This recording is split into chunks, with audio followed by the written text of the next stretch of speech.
Takulandirani ku AMTV Malawi kuchimake kwa nkhani zenizeni. Ngati nkhani imeneyo kuno kulibe, dziwani kuti nkhani imeneyo ndi yabodza. Limited program yake ndi The Candidate kucheza ndi amene apikisana nawo pa chisankho chimene chichitike pa 16 September 2025. Tabweranso ndithu ndi mlendo wina. Dzina langa ndine Suzio Chitete. Koma lero tikucheza ndi Adil James Chilungo omwe akupikisana nawo komano opanda chipani. Assalamu alaikum. Tathokoza kwambiri takulandani ku program yathu. Chilungo inuyo muonetsa chidwi chofuna kuima nawo pa chisankho cha president chomwe chichitike pa 16 September 2025. Ndipo poonetsa chidwi mwapereka kale ndalama zokwana 10 million kwa bungwe la Malawi Electoral Commission.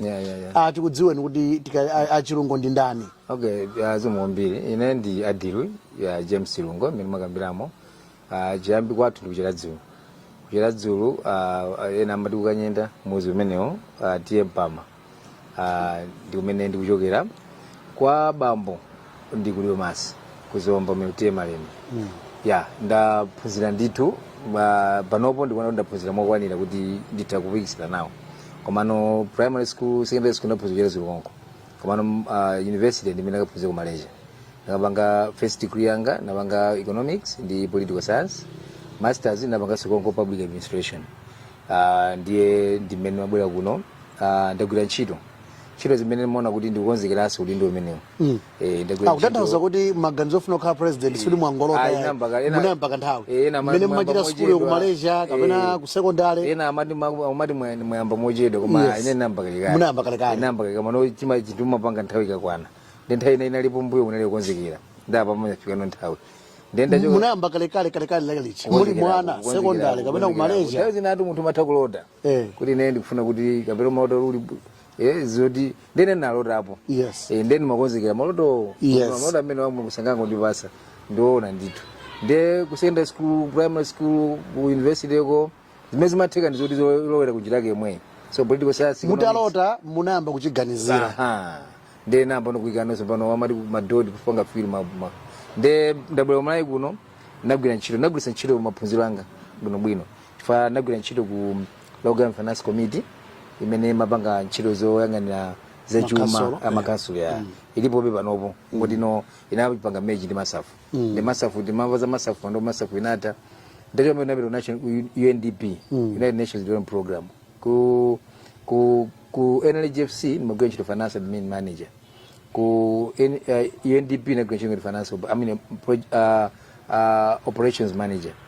Ndende vile junaka naona kuti DSS jazi naziona kuti kozo banga zije ndinakayima MP ku independent iso kuchira dzulu 2009 nde naona kuti of course zinateke komano zinande pasaso phunziro nde zinandionesera kuti mofuna kuchuna ndi moti ndi umo ndenda kandi kuchuna mochunamo kufika lero pamene ndikuona kuti sopano ndapanga zinthu zokwanira. Naphunzitsa ku Malawi College of Accountancy ngati lecturer, naphunzitsa ku MIMU imene Malawi School of Government pakali pano ngati lecturer. Ndakhalanso mabungwe amene amadinani government organizations ndapanga leader ndi chairman wa mabungwe amene African Muslim Schools Association, ndakhalanso chairman wa Takafu Cooperative Society. Ndiye chimene ndamalizira kwambiri ku nkhani yoti tizikumana bwanji yokumana ndi anthu direct ndiye ndi Kongoma Council of Non-Government Organizations ine nali chairman wa Kongoma kufikira na I think 3 weeks or 4 weeks every day mena banga design mwachina chimene banga design choti sinkana banga za Kongoma mukhazikike no pandala ndipanga zipone zimene ndikuona kuti mwina mwakangati munganga manditenge anditengera pamenepa pakuti nonse pano tikulamulira dziko koma zina zonse amaziwa ndi Mulungu. Ndiye komanonso chimene ndakhaso ndikupanga komano mukuti munayimabo ngati MP kuchira dzulu 2009 ndipo sizinaende ndiyeno mufuna nomuyesana pa president nimayesa kuti mwina mukanatha kuziyesano mphamvu kuti ngati mukanadutsana pa MP zikanakhala zophwekana pa president. Zimene ninaona kuti kwa ine zimene ninaona kuti ndimafuna kuti ndipange ndikanakhala MP ndapanga mwayisazo ndi mudzi kwathu kuli magesi zoti ndikukanyenda amati ukanyenda njira zipo pafupi pa secondary school ena amati kwa pafupi ni pa Thomas ndapanaika kwa magesi ndisali MP ndinaika also madzi mukati munaika magetsi mutanthauza kuti transformer ya magesi munalipira nokha za transformer zonse ndapanga mumathandiza mudzi kuti anthu akuvutika kapena poganizana no president umene mukufuna lero chonkhani ndikuti ndimagwira ntchito ine ndinangobadwa kufuna kupanga zachitukuko ndi chitukuko supapanga chawo weka fa chitukuko chawo weka ndi simateka nanga ngati kufuna madzi ndi kukaika tapu nyumba sinde uzingomwa weka koma ngati chitukuko kukaika panja ngati jiko ka panja ali sabula azatani azamwese uli muti mumene mo ulisi momo zile uli kunja ya ndene ndimankati tima kuti pofuna kupanga zinthu usamaziyangane weka uziyangana onse fo ukalengana onse makauli muti uli nkati momo ndiye kuti madzi amene anthu amatapu ndagula sola ndipapanga magesi alipo timapopa madzi anthu amatha kutenga amatenga patapu zimene poyamba ndimaona ngati ndikakhala MP ndizapanga zimene zilipo kuti sizinateke ndinaonesa kuti zipangebe right ndeno zinateka mokuti panopo anthu akhala kundivutitsa kuti ndine MP 2009 MP sunateke mnangokhala chete unachisa ku 2014 2019 simunaime bwanji kuti muna maka experience yakhainga tikachuluka chifani naona kuti naphunzira naona chinyengo chambiri kwambiri chimene chinachitika pa nkhani ya masankho nthawi imeneyo ndiyeno ndiso kuti nangasi ndale amalawi amakhala kudziwa koyambirira samadziwa pakali pano kutotanthauza kuti ndale pano anthu amatha kulankhula amati kulankhula sikuvuta talk is cheap ndentha amene anthu amene asanadziwe kuti kulankhula ndikodani ndikochipa kuti anthu amatha kulankhula zinthu zambiri koma osatani osapanga ndene nali business pano kuti ndizipanga kuti kazafika nthawi yolankhula ndizangolozera kuti nzakhale kuti ndapo sawa amene azingopanga talk yachipiwa ndeno ineyo sinafuna kuti ndipitizenso kumapanganso contest naona kuti ndikhale busy kupanga zimene you wanted to give yourself some time to learn learn and then again get solutions get solutions zimene ndikanakwanisa ngati munthu right ndendapanga zokwanisa ngati munthuzo panopo pendafika ndafika kuti singapanga sinchiwonjezera ngati munthu kuti zindiwonjezere ndiye kuti pofunika ndipitire pano president fandi mene ngati nso pano kugwisa ntchito ma resources ochulukirapo msonkho menewo account number 1 komanso ndithe bwinobwino kuthandiza pa malamulo chifukwa zambiri zimayenda chifukwa cha malamulo ndiye malamulo pachenda president amene apanga asenti bill akakambirana muja president amene apanga asenti ndiye kuti ndikafa amene kuja ndikatumbuzirana zambiri zimene pa ine ndekha chifukwa singapange malamulo pa ndekha singapange account number 1 ndama za account number 1 ndi zambiri mandi mabiliyoni singakwanise ndekha koma izizi zimene zotheka pa MP levels kapana zimene ndimaona kuti zoti zimezo zimatheka ndili ndekha ndene mwana kuti izizi ndili ndekha koma sindifika kutali ndene ndipange zoti ndikafika kutali ndichifukwa chake naona kuti awapa ndisabwererenso ku MP ndipite nokuwe president kuti zambiri zitheke chabwino kungowakumbutsa amene akuitsatira programu iyi ndi programu ya The Candidate pano pa National Publications Limited ndipo lero tikucheza ndi Adil James Chilungo omwe akuyimirira nawo pa chisankho cha president koma opanda chipani tibwera iyi ndi National Publications Limited ndipo programu yake ndi ya The Candidate ndipo lero tikucheza ndi Adil James Chilungo ndithu amene wakuyimiranso nawo pa chisankho chimene chichitike pa 16 September 2025 tukamba pano mapereka kale ndalama ku Malawi Electoral Commission mtanthauza kuti wina asaone ngati zachibwana kapena kuti mukungoyesa komano Malawi Electoral Commission atangolengeza pa ndandanda pa dzina la naluso lilipo nkhani imene amakambirana anthu pa Facebook ala ichi ndi chibwana atu ichi 10 million kungoyiponya madzi choncho iniyo maganizo anu ndi omwe wanso kuti mwina ndalama ija mwayiponya madzi mukanatha kuyigwiritsa ntchito mwa njira yoyenera ndapanga invest sinaponya madzi alinga aonde kuti samadziwa sapo sinthaziro mai manga comment without really going into what we are commenting about koma otherwise inenda panga invest ine naona kuti bazifunika zambiri zimene kana zanga zimene kana gwisito ni manager number 1 ndikuchita zinthu kuti apindula anthu ambiri and therefore ine ndikalowa mboma zikhawu 10 manager kugwira ntchito so ndizapindula anthu ambiri mbiri amene kuti no azapeza ma 10 million ambiri mbiri so mbiri ndiye sizi bwana ndizeni mwina anthu angopanga ka sausage ngena kake kuti andimve kuti ndi ndani mwina interview ngara wawa ndi amene songa tithandize kuti anthu adziwe koma really I was very serious you know when people are talking about the presidential race they have got maybe parties they think or candidates who can easily win that the elections and 10 million kwacha is equal to $5,000 if indeed you wanted to help your community you could have helped them in a different way are you really sure that you can win an election in Malawi? Okay, as I said, yes, I can win. And as I said, $5,000, $10,000, $100,000, I've already spent that. I've already spent that through the development projects that I've done. Then I got to go to Mama Azbatap. Yes. And it's a village. I mean, I was going to there is a village. And what I'm using my guess. Yes. And it's a village. I brought the electricity. I paid for everything. I mean, transformer, wiring, and everything. I've done that. So it was more than $5,000. So the issue of capacity doesn't arise here. No, it doesn't. Sikuti mukumva kupweteka kuti 10 million there apita. No. Kwa inuyo ndi chinthu choti mnachika ndithu maplan mwa. Yeah, it's a planned thing, and it's to me it's according to plan. So as I said, kaya muwina kaya simuwina kwa inuyo ndithu you have nothing to lose. 10 million kwa chapita. Komanso muna muononga zambiri chifukwa muzipanga so campaign. Absolutely nothing to lose. Takanda wina lose. Chilungo mulankhula ndi confidence. Zirakanda lose. Mulankhula ndi confidence. Kuti balina kamba zimene kulankhulazi amenanga wine azazigulisa chini. Yes, and if they do that, then I'm also winning. Actually, that's where now my next question is coming. Chifukwa chani mukuganiza kuti niyo Malawi akukhulupileni ndi vote yawo kuti mukhale president wa dziko lino. I'm action oriented. Zimene kulankhula is backed by action. Choyamba ndumati nditesa njani, and it's completely correct. When you fertilizer, when I was Malawi, some of them I've seen, I've advertised this in the newspaper, I mean the radio newspapers. This is a fertilizer, this is a locally made, it's organic 100%, it replenishes soil fertility, Samakuki Santaga. It's 10 times cheaper than the granular chemical fertilizer is on the market. Meaning, Woody, it makes a farmer, one, produce more, and two, at the least cost. And now we have got escalating prices. Tukamba zoti mukufuna president, osati zoti mufuna muchite malonda pa program yeyayi. Ndezugwirizana bwanji president ndi katundu amene mukundionetsa pano. I believe in encouraging innovativeness. Now, innovativeness, creativity, you don't encourage when you don't start. Yes. Amena kundimvera zabanga bwanji zimzoti ine sinaziyamba. Simunaziyamba. So ndayamba as now, I've started something that works. 10 minutes wajemina village, it was from this. And it was before I came here. So different hours there's still room. There's a lot of room for creativity, innovativeness in Malawi to improve our lives. So about agriculture. Malawi agriculture is the mainstay. Yes. If you're talking of economic whatever development, you can't talk without agriculture. That's why. And then let's come and promote technologies. I've studied it. It took me about 6-7 years, right, to get into the market. 2-3 years before that for the government to approve this.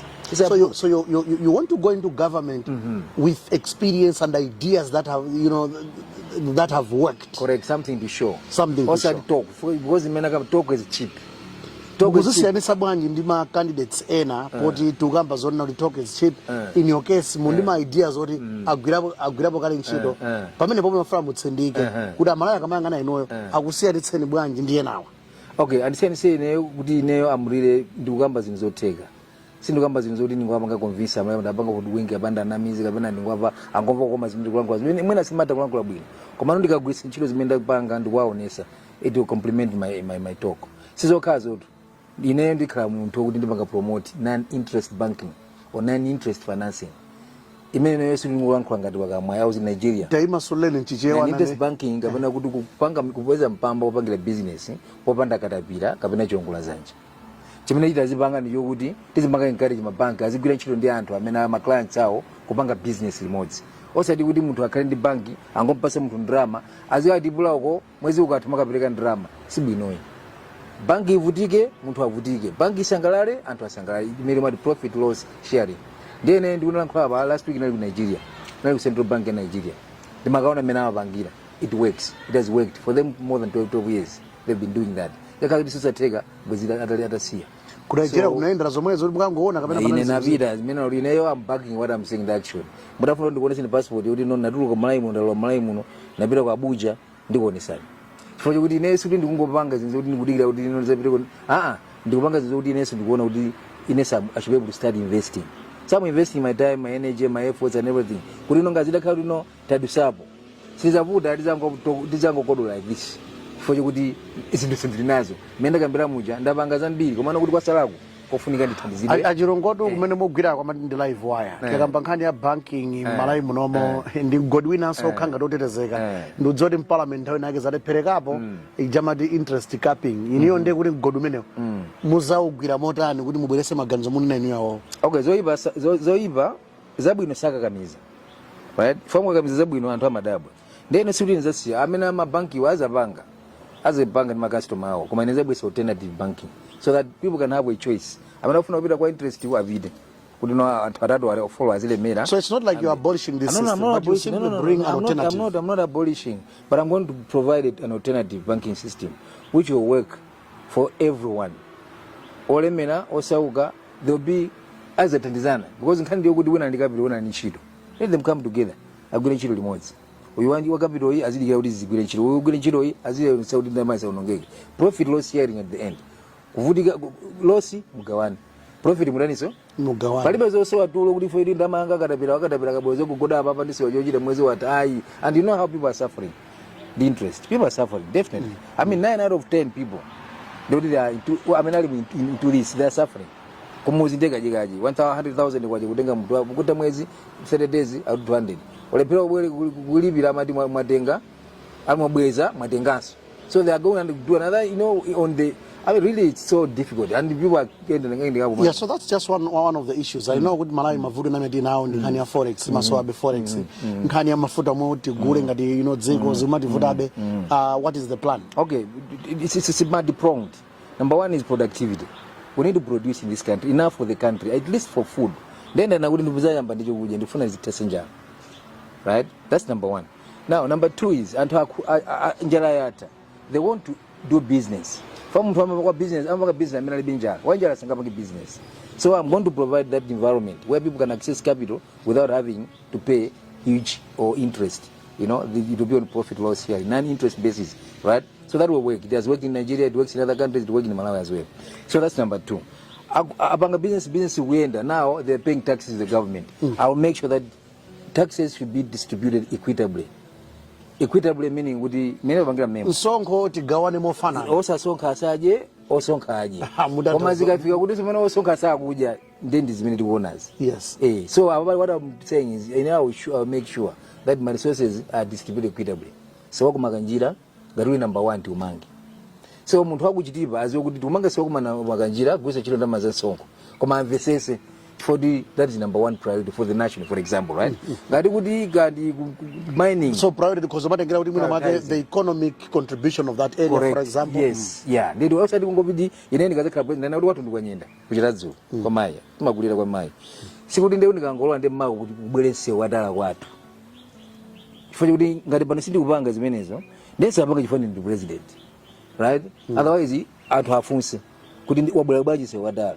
Ngali business ndipeleka songo ku business iko izilipo ma records kuti ndapanga business, that makes sense. Otherwise just because inaenda ka president doesn't give me those, because the taxes is everybody's contribution. Zilingati member menda kambiramo. So now have to justify why I would tell kufika pakova mayanga.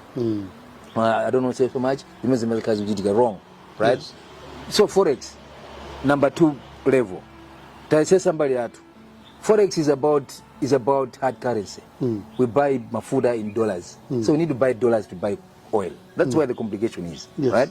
So with productivity zaje pesa zogula. So maybe we'll focus on oil. Komano inendi unena kuti nthawe zina kupempha kumathandiza ngati mupempha zinthu on behalf of anthu koma zoti zithandize.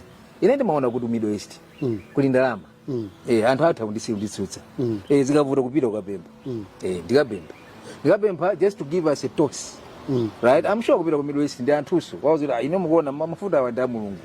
First again is now when you talk about the Middle East as a possible place where Malawi can also benefit, I mean in terms of support. I'm not sure whether it's aid or maybe financial support. Do you already have connections? You spoke about your connections in Nigeria and then you are a doer and not just a speaker. That's what you told me.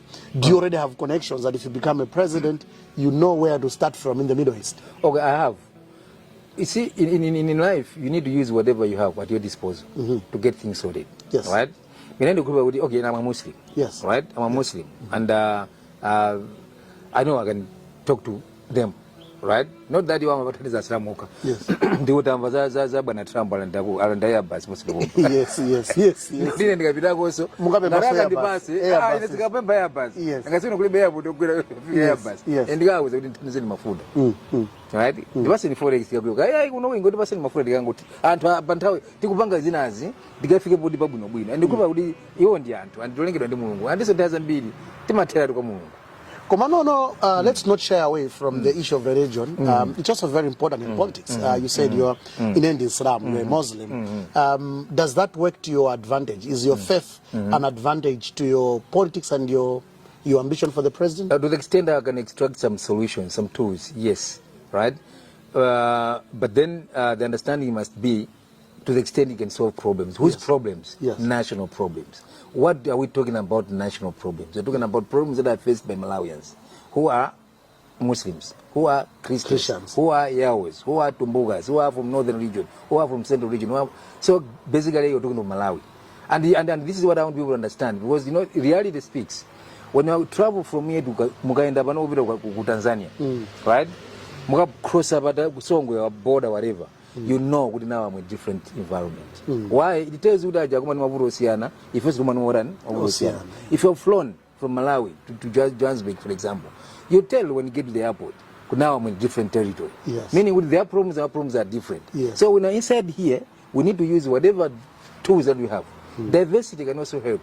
You being a Muslim, you being a Christian, you being a Chewa, we need to use our strengths, to use synergy, right? That's why I'm saying one of my tools is to create an alliance, a Muslim-Christian alliance. Yes. Whereby Muslims can use their tools, Christians can use their tools at their disposal to solve the hunger problem, to solve the business problem. Magamba za ina interest banking. Kujislamu kuna interest banking, meaning no interest. Mu Bible, for what I know, imalesa so interest, right? So we are more talking of the same solutions to the problems. What is remaining is the courage and the determination to actually start delivering on those solutions, to start now, benefiting our So your leadership will not be very divorced from faith. No. Okay, now I'll tell you one thing. Yes. Education. Yes. Our education system that is devoid of morals. Yes. Right? That I can show you. Yes. Morals are not there. Yes. Right? But where do you get morals? Where do you get trained on morals? It's education. I'll make sure the education system in this country, among other things, those who have the morality. Now, where do you get the moral values? You get moral values from religion. Right? Christianity has the moral values. Islam. So we use those. So what I'm trying to say is I want us to speak less of our differences. Yes. And to speak more of our similarities. Yes. So that we can solve our national problems. Because at the end of the day, even in Mnyumba, ana kugangana. Ndabula wena kuzaa bangatagi. Alimba. Just to remind our viewers that you are inside the candidate. This is a program where we talk to presidential candidates, or indeed the candidates for the September 16, 2025 elections. And today we are talking to Adil James Chilungo, an independent presidential candidate, who is giving us is Adil James Chilungo standing as an independent presidential candidate. Why independent when you should have chosen to join a party? I know the idea of, an independent president is so unpopular, not just in Malawi, but world over. Yeah, okay, fine. In the first place is Malawian politics is not the same as 1994 politics. Yes. Like when you're getting into the political, right, multi-party, whatever. Yes. So everybody was like looking at the party to deliver. Yes. Right. But I don't know how many years on, the parties have not delivered. Well, the same problems that we had, maybe they have been compounded. Now we're talking of 16 trillion, right? In debt. Yes. We didn't have that time. Yes. So it's like things have worsened over time. Yes. With parties. Yes. Right. Now I know I have done my own analysis. Yes. You don't use a party. Okay, the parties are not a system in development. Sana tunaweza kujibu to be honest. Kama atandiza kupeza ndalama za upangira kampeni mosavuta. Ndale za jibani za ngotanza kupeza ndalama kupanga kampeni mosavuta. Koma sisi natandiza bachiro cha dziko. Zika kalo zatanza chiro kwa ziko bwezi banduli babwino. First one ndeza za kanzi kuchulukira. Yes. So it's like we have been doing very well on numbers of parties. Yes. And therefore more solutions or more. It doesn't happen. Now I understand why, right? I may be wrong, but that's my opinion. And at time 41 it has only worked as a conduit, like when madi baguli. Baguli yoka pepera ndama za campaign. Baguli. So no baguli yoka pepera ndama za campaign zikabwira. Zosa vudigira. Right? Baguli ndi yao. Baguli, I don't know kandi yao kandi. Ukaronga so kaga di baguli so chonyamuli. Yeah, so what happens is with the certificate of a party I've registered. Yes. Akanize go and now flag it. Kukapemba. Yeah, ndamada okay. Ndeno izimachirika zenze kuti amakuuza ndeno ndika mukazawina muzendi pasaja. They start now sacrificing the Malawians, the taxes. Mukazawina zakupasa nsewa M1 road. Kapena ya njida zose za nkono muza kula ndiyo. Kapena ya mankwala usawezi baramuza bereka ndiyo. So they're in the government. What happens? Advertisements, tenders in the newspapers. Kwa mabere karibu kari. Is it just to formalize things, right? So at the end of the day, zimakanda sulu kubanga zandani zewaja. Sewalima mwabudu kukaitwa ndeye zuli bwino 2 years wamba kudani wamba kukumbika, right? Why chipani china alichogulika chogulitsika, to get those type of monies. And the reality is there's nobody that has ever put a president in position. Otherwise, and basi ndingwelengisa negi regional China, all the committees work with the rest. I mean register rose also akavote, but they continue campaigning. Why? They are not enough. So they go to people. I mean, Ali Saljibani vote for votes. Yes. After voting for them, reality has shown that they don't even look at them. So money. Chipadi pachoka maganizo wanu sichithandiza mundu okhala president. Ndi anthu onse amene amathandiza. Koma kalowa mboma muja amayamboganiza chipani chokha. Zaza zimene ndesachita wena kwambiri. Penzo chifana nena kuti simakamba za yena. Komabe munakamba no kunena kuti chimene so chikupya ndi chipani choti munthu wathu kugwisa chito certificate ja. Ukapempha ndalama zongo thandiza. Simakula kulandira. Komanso ndizotheka chilongo ndi palino apa. Kupita kwa munhu buzo kuti ndiwima tu then ndithandizeni ndikazalonza kuthandizani motere ndiye mukusena bwanji ine singapange ndipo sinapange ndi mimi kwa jeja sina kapempe imeje ndatingandeka ambi ndifoka ndimaona kuti akumana kuti ambiri fora kugazi ndakapempa kuna wa sina kapempe chifukwa chokuti ndimaopa zimenezo koma sindi kuti anthu asandithandize ngati simunapempha makaitenga pati business fertilizer iniyo mutautsimikiza ndithu ndrama mukugwisa ntchito ndipo bazafika pokuti ine mufuna ndikupase ndikapange pool account yanga statement kuti muone kuti nzotheka first statement manena ato kuti awa ali kutekera kuzopanga. So it's true and it's correct, right? Yeah, and ndikapita bank statement kuja ndiona kuti mukhoza kufotokoza ndrama zachokera apo chifukwa kudziwa mwamalo wano maudindo ngati amenewa section 32 ya Corruption Practices Act imanena kuti ya uchita declare ine nzakha number 1 kupanga declare izi ndeni munangalamera kundivera kuti ngasi nthawi isimachedo kudusa azandikumbusa abe number 1 declare because I have nothing to lose. Ngani ndoti apa ndifuna kuti amalayo nditani tijoga mu ukapolo medli nawo tikhale ndi ulemu munthu wanje alibe ulemu, right? So chipani chimenecho so munthu wanje alibe ulemu alibe ulemu ndantauza kuti munachita pomwe mwaiti ngoyerekeza makamba za South Africa munati ngoti achina Dubai omwewa mukamaona mmene ndithu maiko aja kutukira poyerekezo la mali 1964 dziko lathu ili lakhala dziko nthawi yayitali koma ndikusawa zimakupwetekani mu mtima kwambiri. Ineyo nakuphunzira Malaysia temene mapita one kwacha temene ili I think inaiko to $2 temene exchange rate, right? So but then you see what it is now. So ineyo ndikuona kuti bwezi litapita kutali right? Ndema ndikusankhana Japan, why not Japan? So maana kuti so that's it, and therefore ineyo maana kuti Japan ndichopweteketsa, right? Chopweteketsa chokupangisa kuti olephera kugwira ntchito koma ngati Japan chichofuna anthu ndi anthu ndili nawo ndikhala nawo chifukwa anthu panopo akuyimano maganizo si 1994 yotalisa mango dati pito matipati panopo anthu anamizidwa kokwanira fa kunamizidwa ndi kuti munthu akuze chinthu nthawi imene akwana kuti apange sakutani ndi zimene zichitika zambiri sindifuna kuti ndakhuleza mbiri panopo alese malawi alese amene akumva zimene zakuzona nzoona so panopo anthu akuyimano ndifuna ndinabwera kuti nena kuti ndimakonzeka after 2009 ndimakonzeka ifuna mapanga zoti ndizalozera uyifedeza ndikulozera apa nkhani ya interest bank inali ku Nigeria ndana kuti even passport kozo kuonesana kuti natuluka ndabweraso so I mean balizambi zimene takhandupanga so ndimana ngati kuti panopono ifoti tina kusinthano amalawi achenjera tauze zimene iwo atakhala nazo umboni tisangobwera pano kuna kuti anenza sisaja kuti yazesa fertilizer zesa mtengo popanda umbonayi umboni uzikhalapo fama awe panopo achenjera otherwise ngati amene akundimverawo afuna kuti nawo sabweze maumboni ndikuti ndi amene tazawiine fonse khala kuti ndauza kuti nazionese zimene akuchita kuti amalawi akhulupirire ndi amalawi akapachita bwino nese pachita bwino koma unokuganiza kwanu kuone kuti nkosiyana kwambiri ndi ena amene amaganiza pa nkhani ya ndale makamaka ganizo lanu lofuna kuyima kupanda chipani komabe poti ndi mpikisano ofunabe kulolerana kuti akuti mwina maketi idutse titagwirana mkono ndi awo are you think of an alliance or you still want to go alone? And if you think about an alliance ndi zifukwa zake ziti zingakukakamiza niyo kuti ndiphatikizane ndi awo ine ndikalephera ngati ndizapitize kugulisa fertilizer so I'm not in a rush ndangona kuti it's the right time to do this I'm not like in a rush or in desperation kuti I just have to go to 50+1 ujoti ndiphatikizane ndi awo imene ndikuona kuti imene ifota bingwa anaipeza mali mbingwa anaipeza tu so kunoko nkotheka kumalawi kuno kubaka 50+1 ndeno ndikupasa kuti pakali pa chifukwa choti anthu anamizidwa kokwanira right andiso kumphawi kupwetika mokwanira right anthu amene akundimvera andipasa mpata Mkutano zote za alliance muganiza kwa Ah, basi muganiza alliance wanopa. Ndipo ene mbafuna musimbikize chinthu chimodzi poti ubwino wake kamera ilipo kale pamenepo kusimbikiza chinthu chimodzi. Ena akuti amene wandoti atuma atumidwa kuti akagawe mavoti. Nde moti mene mwangotchula chiradzulu ena ndoti amba kale kuvalika nino chipewa kuti awawa ndoti atumidwa ndi awo simunatumidwe ya. Ineyo anthu azoti sinatumidwe. Ndizoona. Ndipo muzayima nokha. Ndikuima, pano ndikuima. Apa manifesto ndamaliza, National Planning Commission aipanga approve, I'm good to go. Ndangosera pang'ono kumpoto ndikupita ndiye mkwama wawo. Right? Ndikukasainisa, kuna kusekunda sainisa. Mafomu aja president nomination whatever, nominators aja. Amenda panga. And the reception is good, but I'm very happy, I'm very convinced. Amara kabula kwa nafuna tipange zinthu limoza, apange zimene nazi. Kapana ya unjizire zimene upangazi.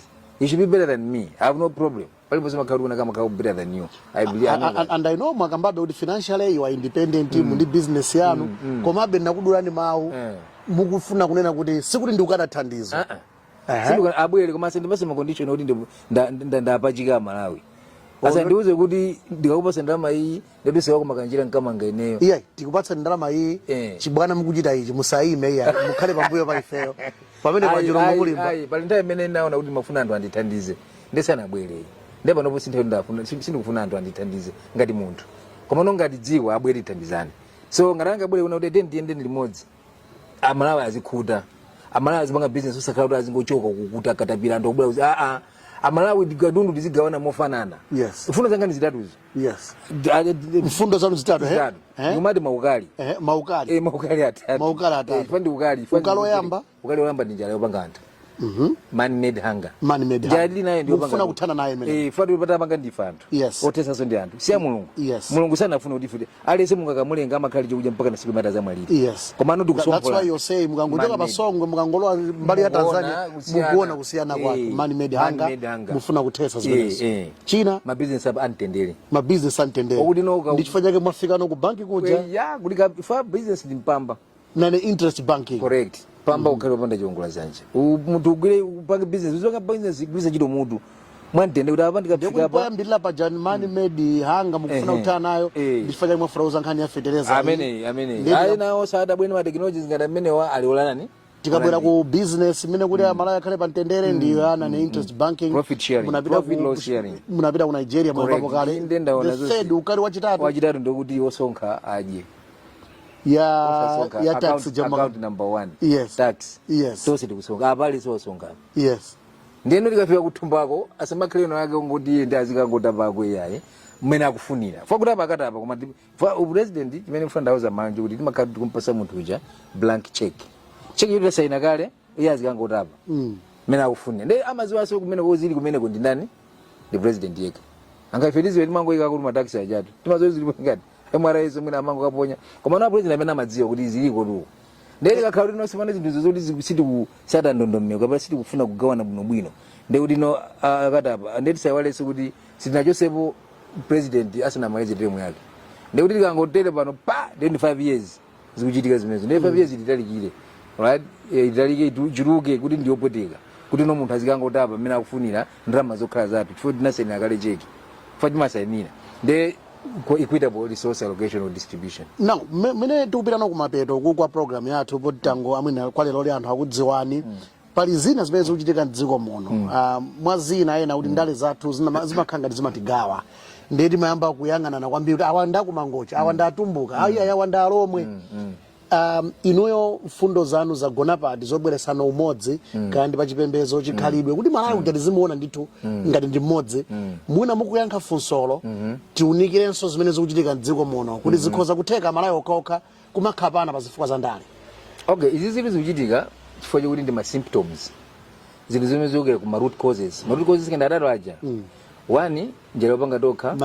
Wanjala imwene simamuuza zochita. Even chinango amatha kuzula ndikuja. Chokuba chimenecho. Yes. Komano kuti muimbe mlandu ukuti wokuba, right? Pena kwa mazatha simone kuzilina kuti ali komado amene chinali njala. Ndezi zimene zoti choke ndifuna kuti bwezeresane ulemu. Ulemu oti munthu akaziwe chinango asakufuna ayi. Akuba abe chifukwa wafuna kuba. Iniyo musanthabu ndivomereza pano muli kuboma. Kakunduna ka finance zikudusa apa za sonko zicha. Mukuzambiri mbiri. Koma kunyumba kwanu kuli njala.